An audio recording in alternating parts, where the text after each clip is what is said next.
প্রতি বছরই গ্রাম বাংলার এই সময়টাতে সাপের কামড়ে আক্রান্ত হন বহু মানুষ। বৃষ্টির সাথে সাথে গরম আবহাওয়া সাপেদের খুবই প্রিয়। ভীতু এই প্রাণী মানুষকে ভয় পায় বরং নিজের নিরাপত্তার কারণেই কামড়ায়, এমনটাই মতামত বিশেষজ্ঞ চিকিৎসকদের। মূলত চাষি এবং শ্রমিক শ্রেণীর মানুষেরা বেশি সাপের কামড়ের শিকার হন। সাপের কামড়ের ক্ষেত্রে ওঝা বা কোনো রকম ঝাড়ফুঁক কার্যকারী হয় না, বরং কুসংস্কারের কারণে প্রাণ যায় বহু মানুষের। কামড়ের ক্ষেত্রে সবথেকে গুরুত্বপূর্ণ হলো সময়। কামড়ের পর থেকে 2 ঘন্টার মধ্যে যদি সঠিক চিকিৎসা করা যায় তাহলে রোগীকে বাঁচানোর সম্ভাবনা অনেকটা বেড়ে যায়।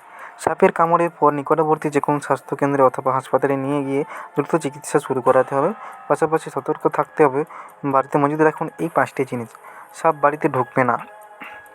ন্যাপথলিন জানালার ফাঁকে, দরজার নিচে কিংবা গুদামের কোণায় ন্যাপথলিনের বল রেখে দিন। এর তীব্র গন্ধ সাপকে দূরে রাখে, তবে ঘরে শিশু বা পোষ্য থাকলে সাবধানে ব্যবহার করবেন। ন্যাপথলিন জানালার ফাঁকে, দরজার নিচে কিংবা গুদামের কোণে ন্যাপথলিনের বল রেখে দিন। এর তীব্র গন্ধ সাপকে দূরে রাখে। অ্যামোনিয়া, একটি কাপড় অ্যামোনিয়া ভিজিয়ে রেখে দিন।